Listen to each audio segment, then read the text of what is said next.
Mu rusisiro rumwe hari abana babiri b'abahungu bavukanaga. Abo bana bari inkurikirane, umwe yari afite imyaka 10, undi afite imyaka 6, ariko bakundaga gukina bagakina bo bombi ubwabo ari babiri. Umunsi umwe bagiye gukina, bajya gukinira mu ishyamba ryari aho hafi y'urusisiro rw'iwabo, ariko iryo shyamba abantu ntibakundaga kurijyamo. Barakinnye baza kuryoherwa, umwe aza kugwa mu kiraro cyari aho ngaho hafi muri iryo shyamba. Uwaguyemo yari umwana mukuru. Umutoya yaratabaje abura uwamutabara, avuza induru ariko ntihagira umuntu umwumva kubera ko iryo shyamba abantu bakurizamo. Byarakomeje biramushobera, yitegereje hirya yabonye indobo iziritseho umugozi muremure. Iyo ndobo yari indobo ikoze mu cyuma. Yarihuse cyane arayifata, ayohereza muri wa mwobo, agerageza gukurura mukuru we. Akoresheje imbaraga ze zose abasha kumukurura buhoro buhoro, abasha kumugeza hejuru. Hanyuma aranezerwa cyane, babana baranezerwa kubera ko muto abashije gutabara umukuru. Baragiye bageze mu rusisiro batangira kuvuga ibyababayeho ndetse n'uburyo mutoya yabashije gutabara umukuru akoresheje umugozi ndetse n'indobo yabonye aho hafi muri iryo shyamba. Abaturage bo muri urwo rusisiro ntabwo babizeye kubera ko bibazaga uburyo umwana muto ashobora gukurura umwana mukuru. Bati umwana muto ungana gutya ntabishoboka ko yakurura umwana mukuru, kubera ko no guterura iyo ndobo y'icyuma arimo avuga ntiyabishobora. Biragaragara ko ari umunyantege nke ndetse n'imyaka ye bimwemerera ntiyaragera ku gihe cyo kuba yakurura umwana mukuru ngo abashe kumukuramo. Bose rwose nta n'umwe wabizeye, bumvaga ko abo bana babeshya. Ariko muri uwo mudugudu hari umugabo umwe w'umusaza wari ukuze, we yarabizeye.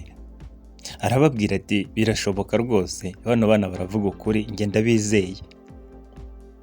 Abaturage bo mu rusisiro baratangara bati twe tuzi ko uri umunyabwenge, ni gute wakwizera abana bangana gutya? Ni gute wakwizera abana bavuga ko umuto yakuriye umukuru kandi umusore adashoboye no guterura indobo y'icyuma, hanyuma agaterura iyo ndobo ndetse akabasha gukurura mukuru we akoresheje umugozi? Ati ibyo ntibishoboka. Wa mugabo wari ukuze w'umusaza arababwira ati dore igihe bishoboka. Ati birashoboka kubera ko uyu mwana muto nta wundi muntu yabonaga aho hafi, nta muntu wamubwiraga amagambo y'urucantege ko bidashoboka, ariko kubw'imbaraga ze ndetse no kumva ko akeneye gutabara mukuru we, yakoresheje ubwabaga bwose abasha kumukurura. Izo mbaraga rero zo kumva ko nta muntu ukubwira ko bidashoboka niho zavuye, kandi n'imbaraga zo kumva ko akeneye gutabara uwo yakundaga. Ati burya ibyo bintu bibiri iyo bihuje, kuba nta magambo mabi akuri hafi aguca intege ndetse no kumva ko hari icyo ukwiye gukora cyo gutabara cyangwa wifuza gukora, ibyo nibyo bituma umuntu abasha gutsinda ndetse no kwibura ashakamo imbaraga z'ikirenga utatekereza ko uwo muntu afite.